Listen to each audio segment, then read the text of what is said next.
Thunderstorms! A lot of people actually like a good thunderstorm with its pouring rain and bangs and booms.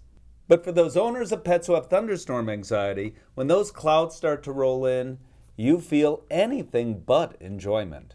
Dr. Amy Pike, a veterinary behaviorist who studied thunderstorm anxiety, says pets and owners often feed off each other's thunderstorm anxiety, making everyone more anxious.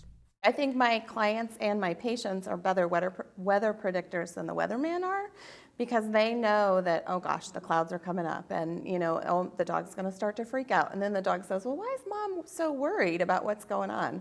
So it's a perpetuating cycle. Fortunately, though, that cycle can be managed, according to Dr. Pike. There are so many options out there to help manage thunderstorm phobias, because really it is about management. There are thunder shirts, other types of body wraps that help to make the animal feel comfortable and safe. You can put them in a safe spot, whether that be their kennel or, like, my dog likes to go into the bathroom, so I just put him in there.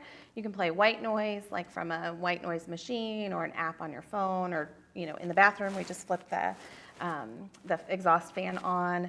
You can play classical music that's been shown to help calm dogs. And then there are products like nutraceuticals, pheromones, and also medication. So if your dog does need medication to manage thunderstorm anxiety, you'll need to see a veterinarian. The thing is, how do you know if your dog needs medication? How do you know one of the other options aren't best for your dog? Dr. Pike says that once you've tried one of those other options and none have worked, now you know it's time to visit your veterinarian.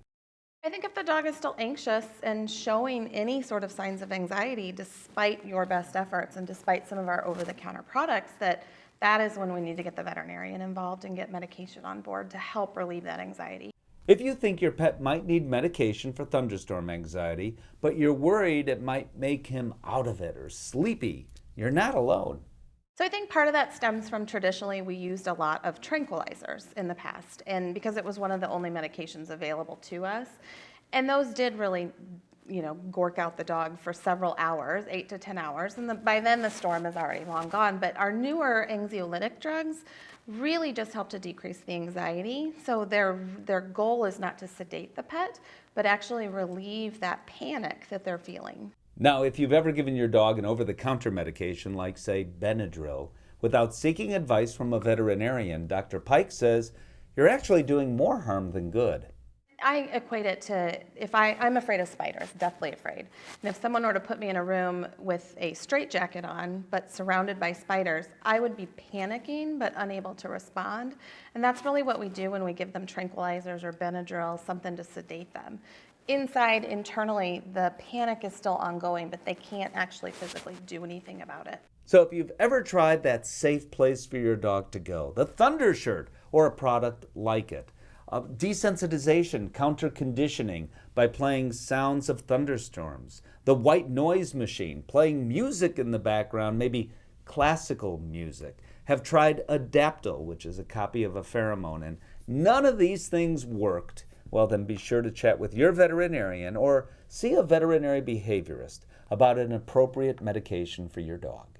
And Dr. Pike says it actually doesn't hurt to show your dog, your worried, anxious, nervous dog, some love during thunderstorms. Actually, we all need a little love, right? I'm Steve Dale.